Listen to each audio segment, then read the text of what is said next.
Halo semuanya, apa kabar kalian? Ya, semoga sehat selalu.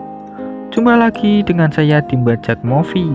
Kali ini saya akan mereview film horor psikopat. Film ini bercerita tentang keluarga psikopat yang mewarisi bisnis ibunya yang menciptakan krim kecantikan terbuat dari pengekstrakan kulit manusia yang memiliki gen khusus nan langka.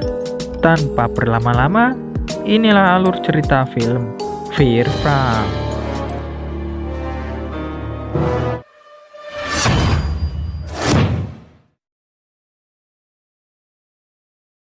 Di awal film terlihat mbak-mbak tanpa skin berlari ketakutan hingga sekelompok psikopat mengepungnya. Namun ia tak patah semangat mendorong satu dari mereka dan kabur. Akan tetapi naas nasibnya yang kena ulti kolok psikopat. Dan film pun baru dimulai. 15 tahun kemudian, seorang pria yang bernama Brandon sedang chattingan mesra dengan pacarnya. Ia meminta agar pacarnya menggunakan baju pemandu sorak untuk membangkitkan gairah nafsunya. Baru juga ngechat, udah bangkit aja. Saat ia akan mengambil lotion, tiba-tiba ternyata Wendy pacarnya sudah ada di sana dengan pakaian soraknya dan sudah ketebak pastinya mereka akan ngapain. Tapi tiba-tiba Brandon kaget ketar-ketir emaknya masuk nyelonong aja. Dengan rasa canggung, emaknya memberitahunya kalau ada dua temannya datang ke rumah. Mereka adalah kakak beradik Rustin dan Melanie. Lalu mereka ngobrol santuy nyindir Brandon yang gagal berdosa karena ibunya. Sampai mereka melihat satu iklan sebuah festival Fear Farm di labirin jagung. Karena gabut liburan cuma di rumah, mereka pun memutuskan untuk ke sana. Akan tetapi Rustin menolaknya karena rumornya 15 tahun yang lalu di tempat itu ada pembunuhan gadis perawan yang dilakukan oleh sekelompok pemuja setan, di mana tubuhnya dikuliti hidup-hidup. Karena kalah voting, Rustin pun pasrah ikut.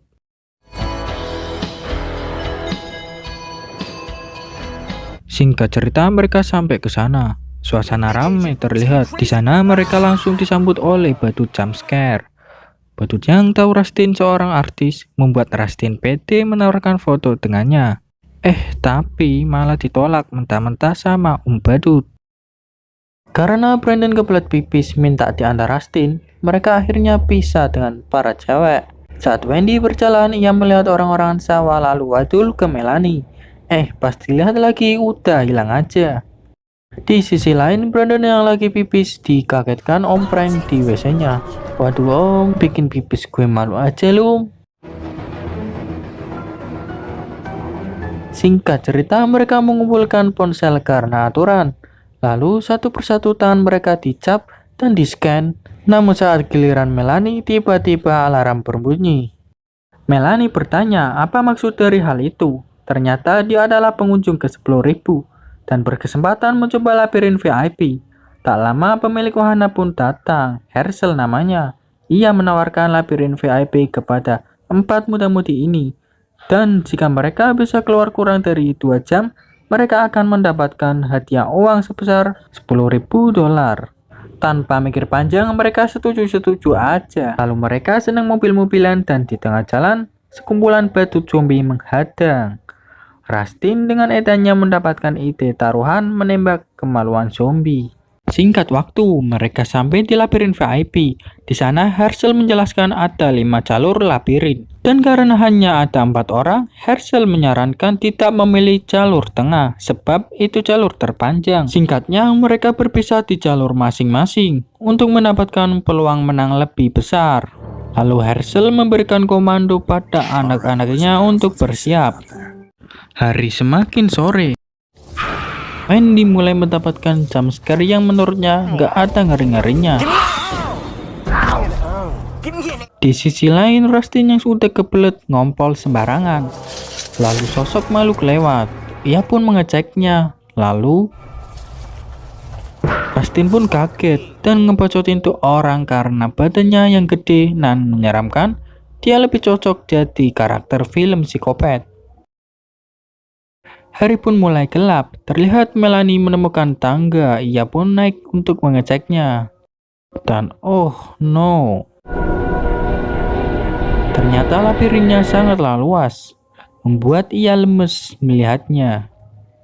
Tak terasa hari menjelang malam. Terlihat Brandon bertemu mbak-mbak seksi, lalu ia digoda, diraba, diajak rapi di kebun jagung itu. Tapi Brandon menolak karena sudah punya pasangan yang mau ngerawat cacing peliharaannya. Mbak seksi pun emosi dan tanpa diduga, ternyata dia adalah nyikopet penunggu ladang jagung. Berasa nggak beres, Brandon pun kabur dengan kaki yang sudah pengkor. Di sisi lain, Melanie mulai panik dihadang seseorang menyeramkan mirip psikopat. Tapi Melanie masih berpikir positif.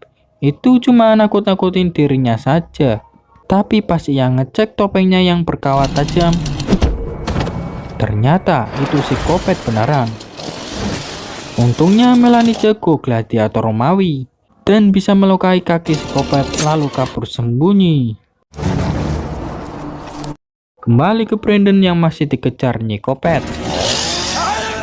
Brandon pun pingsan terbius. Nyikopet pun marah dengan saudaranya karena ikut campur dengan jatah buruannya dan bertanya kemana jatahmu dewek. Lalu psikopat kawat pun ngomong, jatah gue udah kabur kayak ninja. Akhirnya mereka sepakat untuk tukar posisi asalkan psikopat kawat mau membawa Brandon ke lab. Scene berpindah. Rustin melihat orang-orangan sawah yang tadi ia temui, lalu ia iseng melemparinya. Hingga ia kesal dan mencoba melemparnya lagi, tapi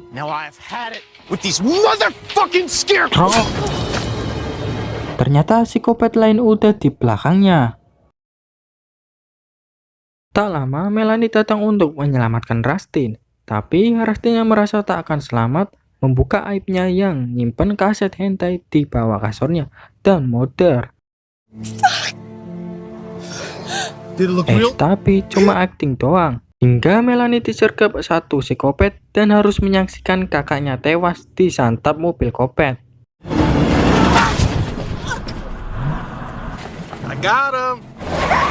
Dengan usahanya, Melanie berhasil membunuh satu kopet dan kabur. Di tempat lain, nyikopet sedang bersenang-senang dengan korbannya, Brandon, dan bersiap-siap untuk melakukan dermatom, yaitu pengangkatan kulit dari tubuh. Brandon pun diseset kulitnya hingga pingsan.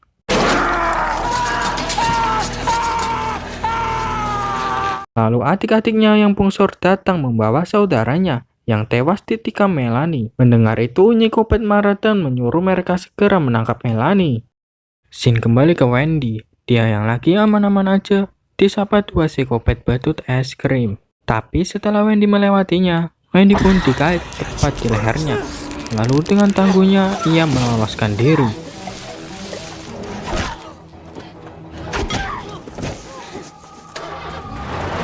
Tapi tak sampai di situ, Mbak Badut Kopet mengejarnya dengan mobil es krimnya dan mengeluarkan skill 1 Franco yang mendarat di paha Wendy lalu menyeretnya.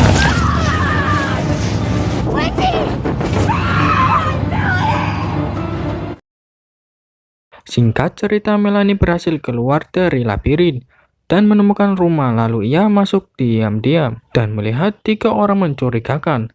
Lalu dia menyelidiki tempat itu, tapi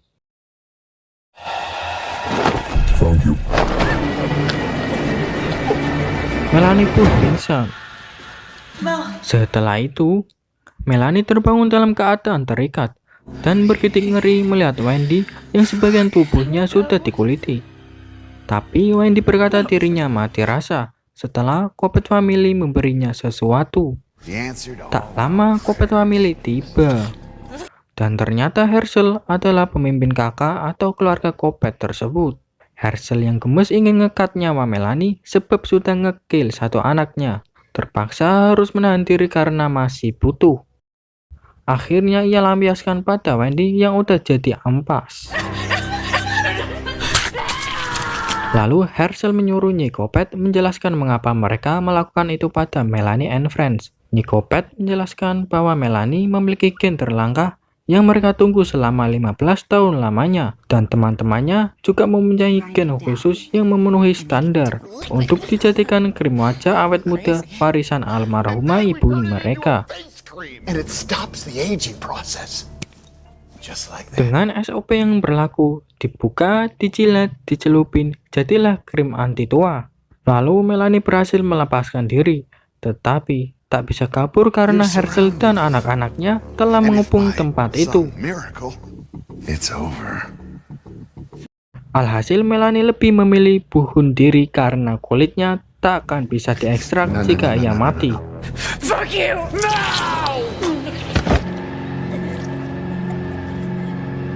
Satu bulan kemudian, ibu Brandon mencarinya dan bertanya pada penjual krim wajah. Ternyata itu adalah Herschel dan Nicopet. Mereka pura-pura tak tahu atas hilangnya Brandon, lalu menawarkan krim wajahnya untuk dicoba.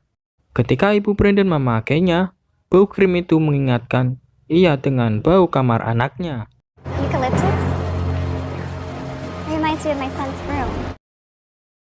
Di akhir film ternyata Melanie masih hidup. Ia berhasil diselamatkan Nicopet karena luka di lehernya tak terlalu dalam dan hanya membuat Melanie bisu karena pita suaranya terpotong.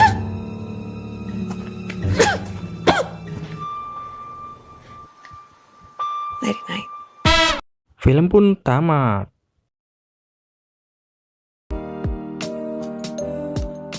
Oke, itulah alur cerita film Fear Farm. Sungguh tragis nasib muda-mudi ini. Niatnya sih liburan, malah jadi tumbal bisnis psikopat berkedok labirin jagung dengan iming-iming hadiah gede. Pesan yang dapat diambil dari film ini adalah jangan mudah tergoda dengan hadiah bodong, apalagi yang biasa di SMS. Selamat, Anda mendapatkan subsidi 1M kode PIN Bagong 00, klik WA bla bla bla. Ya sudahlah. Jangan lupa untuk mendukung channel ini, klik like, share, and subscribe agar kita bisa berjumpa lagi di video selanjutnya. Terima kasih.